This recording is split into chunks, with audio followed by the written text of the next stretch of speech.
Exercise is the most powerful lever to live long and well. Recent studies show even more benefits for blood pressure, inflammation, sleep, and weight loss. New evidence helps us optimize when and how we exercise.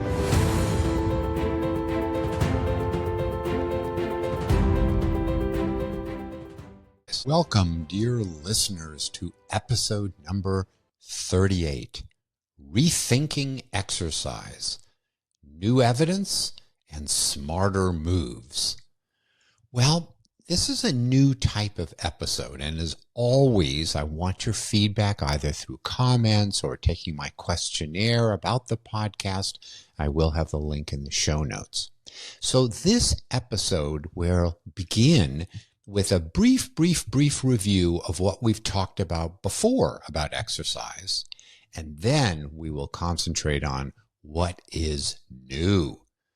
Well, why now? Well, your questionnaire answers and just feedback from listeners. You've requested more information about each of the 6 pillars: the exercise, the sleep, the nutrition, the mind-body harmony, the exposure to heat and cold, and social relationships. Now, it turns out just about every day, I get studies that come across my desk. I get various newsletters, table of contents of journals, and they're really interesting studies. And many of these fall into the 6 pillars. Some fall into other topics. And I put them into folders on my computer. And now it's time to start bringing those articles back out and packaging them up and sharing them with you. Well, we are going to talk about exercise, and I've alluded to some aspects of my exercise journey, but I thought I'd take a minute or two and tell you a little bit about it. When I was in my 20s, while I was going to medical school, and I can't say this was the right decision, but this is the decision I made. I looked around at people who were 40, 50, 60, and I said, well, a bunch of them look old. What is it I could do as a 20-year-old, 20-something medical student where I didn't have a lot of time that might keep me from looking old? And so I noticed in older men, their biceps didn't look so good, their abdomen didn't look so good. So I thought, okay, what I need to do in my 20s is focus on those 2 parts of my body, and have worked or thought about that ever since. Well, in my late 30s, I got the marathon running bug. Everybody was doing them at that time, and I decided, okay, if I'm ever going to do it, I better get going before I'm 40. Well, I started with shorter races, worked my way up to marathons. Ultimately, I've done about 14 of them. I qualified and ran the Boston Marathon, which was a high point of my marathon career. Then I turned 50. And at the time, everybody was doing cycling classes. So this was in the gym. This was long before Peloton or things you might do at home. And so I had a bunch of buddies in those classes, and they said, oh, we're going to go biking outdoors. Would you like to come with us? Of course, I had just turned 50, time for a nice present for myself, bought myself a bicycle.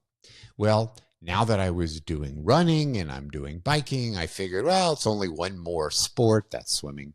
I'll start doing triathlons. And so I started triathlons, and I worked my way up to longer and longer distances, and ultimately to the full Ironman distance. Now, I've done I've done 4 full Ironman triathlons and 13 or 14 half Ironmans. And that turns out to be for swimming, about 2.2 miles. Then you get on the bike for 112 miles. And then you run a full marathon, 26.2 miles. And that's called the full Ironman. Half Ironman, obviously, is half that distance. In November, I am scheduled to do another half Ironman here in Texas, and I'm trying to do one of these a year. So I'm trying to keep at it. Many of you have asked what's my exercise regimen, and I'll talk you through that at the end. I have an ask for you, my wonderful listeners. Can you share this podcast with other people? If each one of you shared it with 1, 2, or 3 people, or send it out to your distribution list to friends or colleagues, that would make a huge difference. Now, as you know, there are no advertisers. I get no financial benefit out of doing the podcast or the articles I write on my website, or the newsletter that goes out if you're on my newsletter. And again, if you want to sign up for any of those, just go to my website, drbobbylivelongandwell.com. But the more people who listen, more people can learn, and hopefully I can help more people. So please, please, if you're able to, please share the link. Okay, well, as I said, these episodes are going to have 2 parts to them. First, I'm going to review what we talked about before, and exercise was episode number 2. So it goes way back to the beginning, which is about a year ago. I've been doing this now for a bit over a year. As we talked about in that episode, and I've mentioned it many times since then, exercise is the single most powerful longevity lever. If you follow the aerobic guidelines, I'll get to those in a moment, exercise is associated with a 20 to 30% reduction in your risk of overall mortality, heart attack, stroke, cancer, and reductions as well in risk of dementia. And it's never too late. As I talked about in that episode, they did studies in 65-year-old to 85-year-olds, and they had substantial benefits. So even if you haven't had a life of exercise, please, please start now. We also talked in that episode about a full exercise program has 4 components.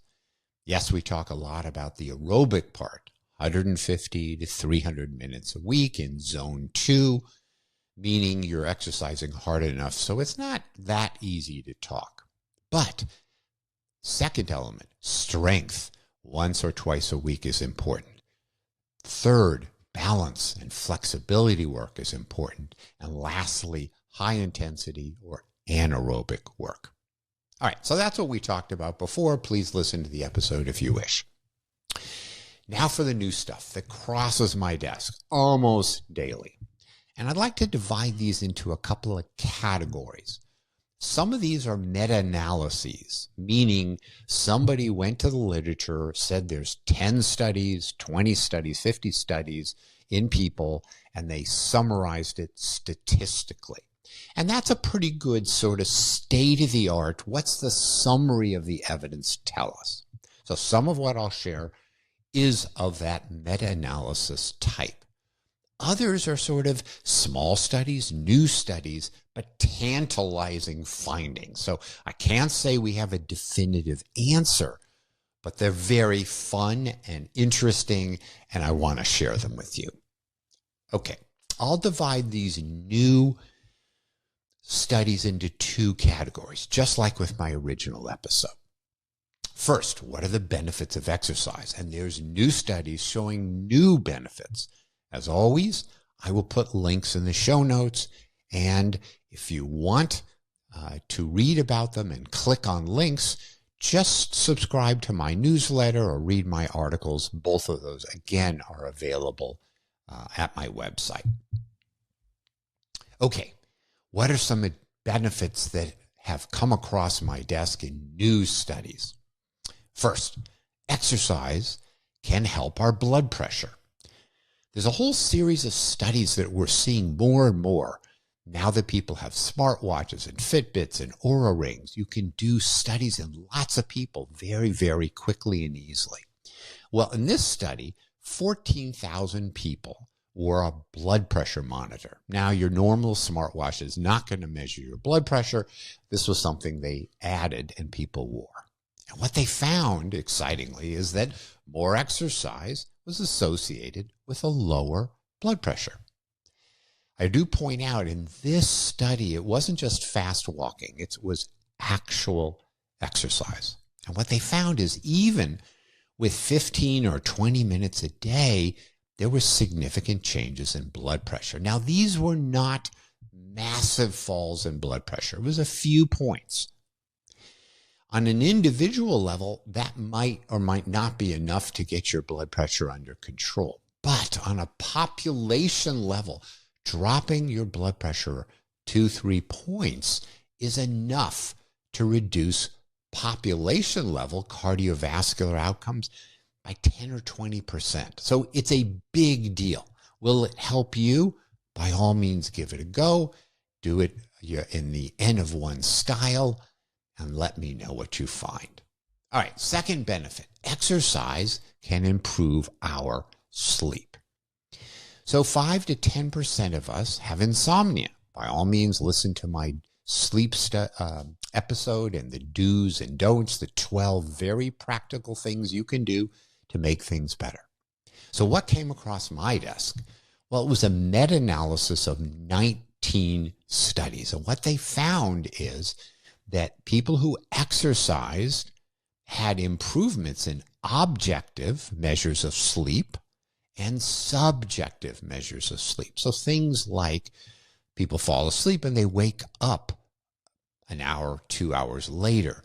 That seemed to improve the waking up process. And sleep efficiency, meaning how much of the night were you actually in useful sleep. As I've talked about before, we look for a dose response. So these were observational studies, and so it's not the perfect evidence. But when you see more is better and even more is even better, that is a clue that maybe it's actually accurate. And they did find that more exercise was associated with even better improvement in sleep. So that's important to know. All right. Third, exercise can help with weight loss. Look, we eat and we probably eat faster and more than we can exercise, but that doesn't mean exercise can't help us. Now, this is a huge meta-analysis, 116 randomized controlled trials with about 7,000 people. And what they found is even people who exercise just 30 minutes a week lost weight, had some additional weight loss beyond whatever they were doing. And once again, we found a dose-response relationship. 30 minutes, some weight loss. 60 minutes, 120 minutes, so on and so forth, more weight loss, up until about 300 minutes a week, which is about 5 hours. And for each additional 30 minutes of exercise a week was about additional 1 pound during this duration of the study, not per week or per month, for the full duration of the study. Number 4, exercise appears to be associated with depression or the lack of exercise.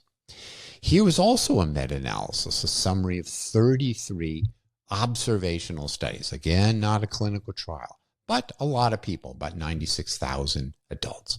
And what they found is that people who had higher step count during the day, that walked more, that was associated with fewer depressive symptoms. Now, for these people, it was about 5,000 to 7,000 steps at least for the benefit to be observed. Okay, let's take a step back here. This is always an issue. Is it a chicken or is it an egg problem? Just because we observe the relationship, it may not be that walking more reduces depression. It could be the other way around, that as people feel down and sad and depressed, they may not feel like going for a walk as often. So this is one of these findings which you could look at as, oh, I better get my steps in, it'll help my mood. Or maybe it's the other way around. Not that the walking's going to hurt us. Of course, it's wonderful for us. But just take this with a little bit of grain of salt. All of these studies, or many of the studies I've just mentioned, you're going to see more and more of them because so many people are wearing smartwatches and Fitbits, and that data is automatically, at times, uploaded to the cloud, and then researchers might be able to work with the data. So we're likely to see more and more studies like this. Here's an exciting one. Strength training. Now, this isn't aerobic training. This is strength training, lifting weights. Seems to reduce markers of inflammation. And I'll do a study in an episode on inflammation, but inflammation's been associated with all sorts of diseases, obvious ones like ulcerative colitis and others, but as well with heart attacks and cancer. And what this article was about was 19 clinical trials. So these were actually studies where people either did strength training or didn't. Folks were in their 60s or above. And what they found is one of the key markers, blood markers of inflammation that's often measured, CRP or C-reactive protein, fell when people did resistance training. Now, these studies didn't tell us that the diseases associated with inflammation went away or were reduced in risk, but the measure of inflammation in the blood went down with exercise. And maybe that will be associated with less disease or less severe disease. This article wasn't able to tell us that. And the last benefit, one I'm very excited about, and many of you, as you get older, will as well. Exercise may affect brain volume. So the hippocampus is a region of the brain, and it's associated with memory. And it tends to deteriorate, tends to shrink as we get older. Now, it shrinks whether we have dementia or we don't have dementia as we get older. So it does seem to be related to aging and maybe to loss of memory. Now, this wasn't a huge study, but it had 165 people, and they found that folks that had higher fitness levels, their hippocampus was bigger. And if they had higher fitness levels, their memory, their spatial memory was better. Now, every study has flaws. This one on brain has flaws, and all the other ones I just talked to you about. But when you step back and look at all of the articles, all of the studies, like in a court of law, there's what's called the preponderance of evidence, not beyond a reasonable doubt, but the preponderance of evidence. So for me, the preponderance of evidence, even though many studies are flawed, suggests that exercise has lots of benefits. Okay, maybe you're convinced. Either continue the exercise you're doing, or maybe you're going to do even more exercise. And I hope you are convinced. I would love that to be the case, because I really, really do believe it is our strongest lever to live long, meaning more years, but to live well, good years. Preview of coming attractions. I'm going to record my next episode about how many good years do we have left? Meaning, whatever age we are we going to live a lot longer? Just a little bit longer? Are we going to be very functional, or are we not? And can we predict that? Because that obviously could affect our life and how we think about our life and how we spend money and save money and everything else. Anyhow, no more on that right now. Okay, so if you're convinced exercise is good, then of course you want to maximize the benefit of that actual exercise and make a really good protocol for you. All right, so here's some studies. Again, these are not necessarily the answer, but they're intriguing, and you can try many of them out yourself and see if they work for you. Listen to my episode on N of 1 studies if you want to get some more detail on how to do it. Here's one. Don't exercise too late in the day. That was the finding of a recent study that was published. Now we know, and I've just talked about it, that sleep helps insomnia. Exercise helps insomnia. So if we have problems with sleeping, getting exercise is a good thing. But exercise revs our body up. It increases our sympathetic fight or flight activity, And it also wakes us up. Now, when it's time to sleep, we kind of want the opposite. We want to calm our mind. We want to calm our body, which is the parasympathetic nervous system part of our body. Okay, so that's the background. Here's a study. They asked the question, does it matter what time of day that we exercise related to our sleep? There were about 14,000 people, average age in their late 30s, and they looked at data on folks wearing various devices like the Fitbits and smartwatches. And they looked at it for about a year.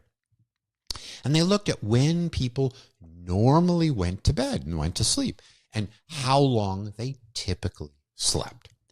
Then they asked the question, since they know when they exercise, because they had on a Fitbit or whatever else, they knew when they exercised and they knew when they went to bed. So they then asked the question, did the time of day or night that they exercise affect when they went to bed? On average, these folks exercised about once every 3 days, so a couple times a week. So, not a unreasonable group of folks to look at. What they found, reassuringly, is that if you exercise at least 6 hours before bed, so if you go to bed at 10 p.m. and you've exercised before 4 in the afternoon, there was no negative impact on sleep. Okay, so that's good. But if you exercise less than 2 hours before going to sleep, the usual sleep time, those people went to sleep 36 or fell asleep 36 minutes later. And it seemed to affect sleep quality.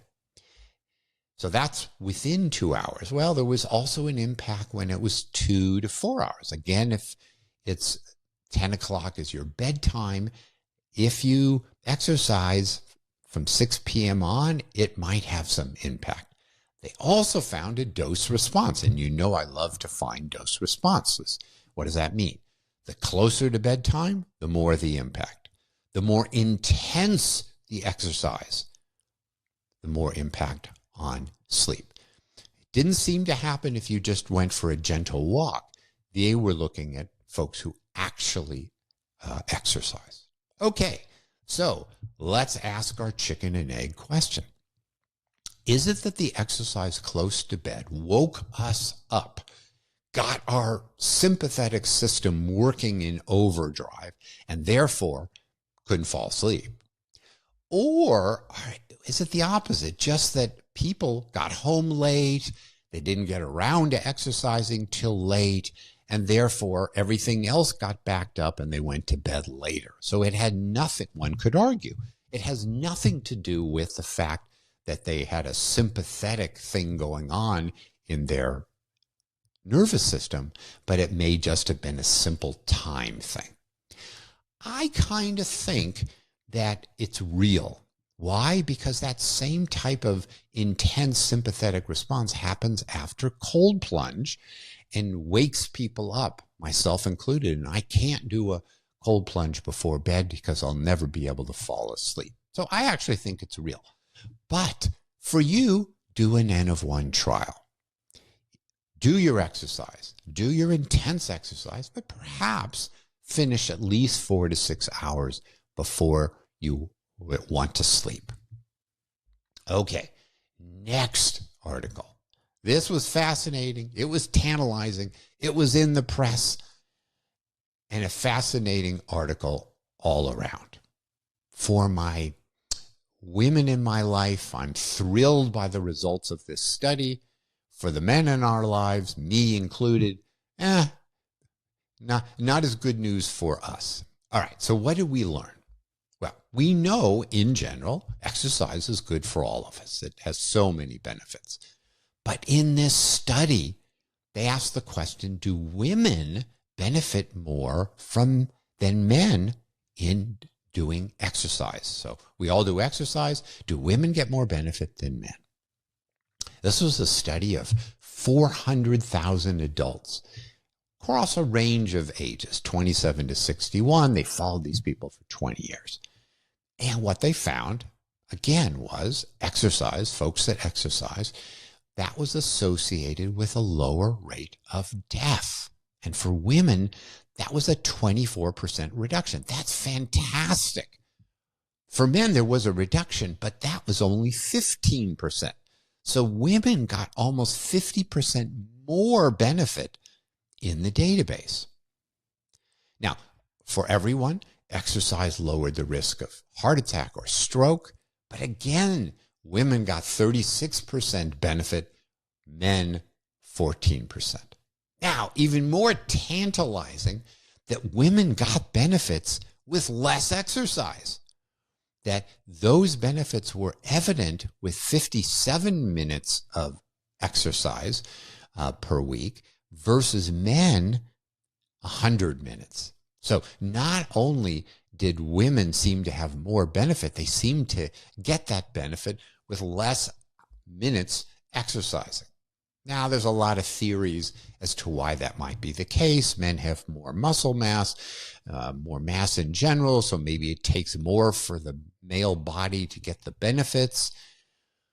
Who knows? It's an observational study. It's fascinating. It's tantalizing. And if you're a woman who isn't exercising a lot, now's even more reason to do so.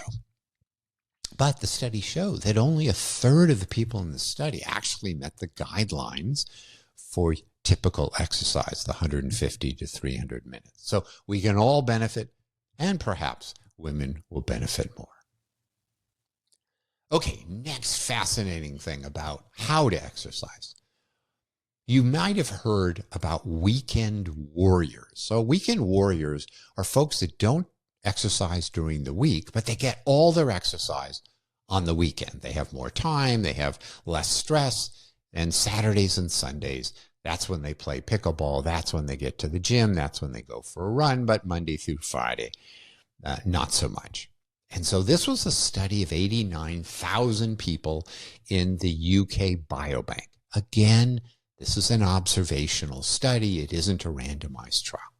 And folks wore an accelerometer, like a Fitbit or a smartwatch. And they wore it for about a week, and they tested things.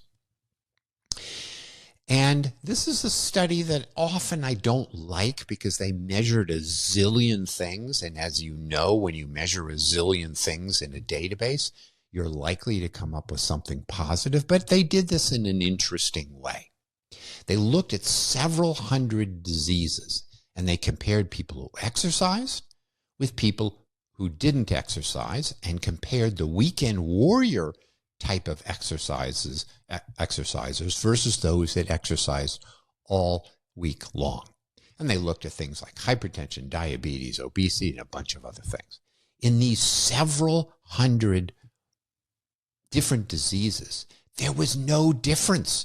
The exercise was beneficial, whether it was all during the weekend as a weekend warrior or whether it was spaced out. So doing the exercise when you can is all that matters. So what's the tip here? Get the exercise when you can. We've talked before about, should I skip sleep to get to the gym? No, you can't make up your sleep, but you certainly can make up your exercise, and you could do it on the weekend. So that's wonderful. Okay, but what if you don't sleep? Well, there was an interesting study that compared folks. These were healthy runners, and they made them do a 10-kilometer time trial, meaning they put them on a treadmill and had them go as fast as possible, or maybe it was an outdoor time trial, I'm not exactly sure, 6.2 miles. And they measured how long did it take to complete that distance. And then they compared them when they had a normal amount of sleep, like 8 hours, versus a restricted sleep where they only gave them 3 hours. Not surprisingly, when they only had 3 hours to run that distance, took longer. Instead of 49 minutes to do it, on average, it was 52 minutes, so about 5% longer. What they then examined is, well, what if we gave them caffeine? Well, it reversed the effect of less sleep.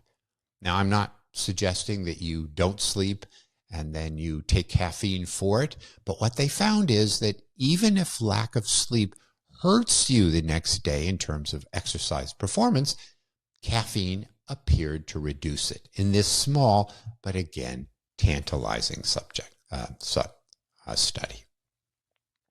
Well, I want to finish off with one last study. And this is interesting. There's been a lot written about cold plunges and strength exercise. Should you do a cold plunge after you do a strength workout? Will it affect how your muscles repair and get bigger and stronger? Well, I don't know that I want to definitively answer the question with that, but they really did an interesting study. They took 12 men and they had them do a resistance strength exercise workout. Then they put one leg in cold water and one leg in normal water. And what did they find? They looked at their blood flow in the two legs. Not surprisingly, the blood flow was reduced in the cold leg. Cold's leg, there's contraction, vasoconstriction, the blood vessels get smaller, and the blood flow, microvascular blood flow, is lower. That's not a surprise to me. What was a surprise is that lowered vascular change, the lower blood flow, is reduced for up to 3 hours. And they also found that amino acids, which build protein, there was less uptake in the muscles. I've talked in my prior episode about exposure to heat and cold, and I mentioned how the cold plunge, which might only be 3 minutes, the impact goes on for hours and hours in terms of how you feel.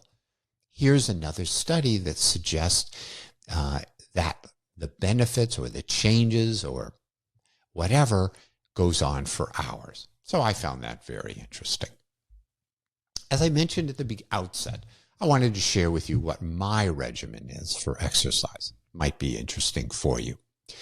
I do about 3 races a year. I do a shorter distance triathlon called an Olympic distance.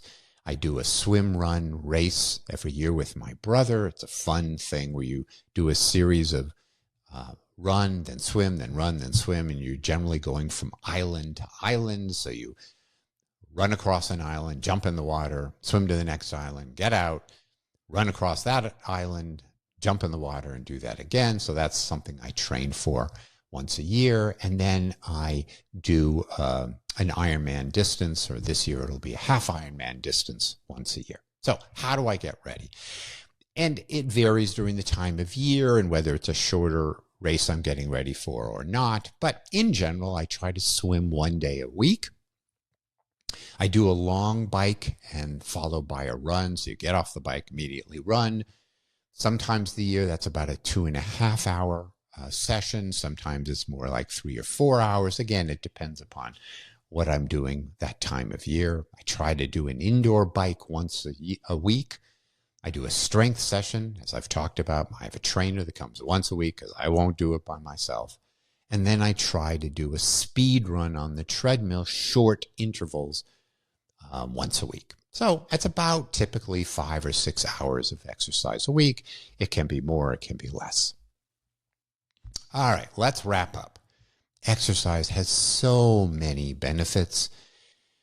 Please do it. Do it when you can during the week. As we learn, the weekend warrior does fine.